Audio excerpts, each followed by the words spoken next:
Aminin ko na hindi ako naging masaya sa naging performance no ng mga agencies. Parang lahat nagsabuatan na ito, hoarding, profiteering, and cartel. I think these are the things that really is killing our agricultural industry, lalo na yung local production. As for today, is the chairman of Committee on Local Government, and at the same time, he is the chairman of Committee on Urban Planning, Housing, and Settlement. Let us all welcome Senator J.V. Ejercito. Hi, sir. Good morning. Yes, good morning, Sally. Good morning sa ating mga friends sa Senate Media. Nice to be here finally sa kapihan sa Senado. So una muna, in-endorse na ho yung Senate Bill number 2432 o yung Anti-Agricultural Economic Sabotage Act. I remember kayo yung principal author nitong bill na ito. Dito ba sa in-endorso na Senate Bill 2432 na-adapt lahat ng provisions mayroon doon sa inyong final na bill? Well, una-una, let us go back to history. No? Yung unang anti-agriculture smuggling law, I was also the principal author. No, it was passed 2016. No, with the aim of protecting our farmers and particularly yung agri-industry. No, dahil ito yung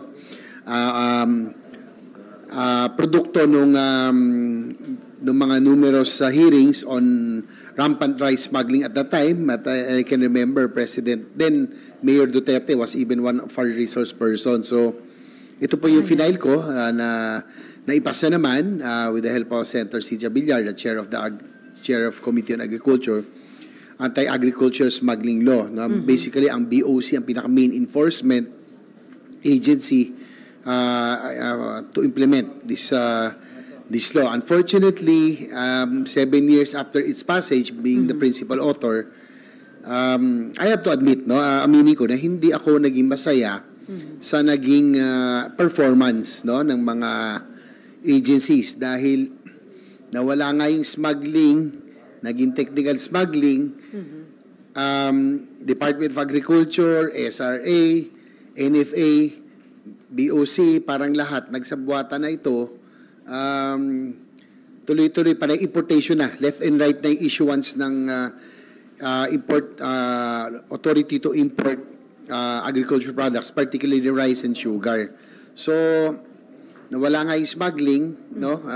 Nabawasan yung smuggling, pero paano yung importation naman? So, ang nangyari, hindi rin natin napalakas yung ating sa mga sibuyas, sa asukal at iba pa, hoarding, profiteering, and cartel.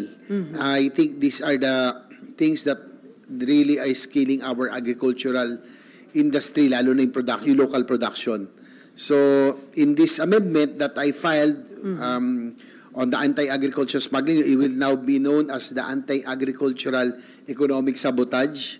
We already included profiteering, cartel, and hoarding dito sa batas na ito. And I'm very grateful kay Senator Cynthia, the chair of the Committee on Agriculture, for pushing for this said measure. Marami na rin po ang nag-co-sponsor, nag-co-author dito sa batas na ito. Hopefully, since the President, Bongbong Marcos, talagang isa sa mga binigay niya ng significance and importance itong agri sector.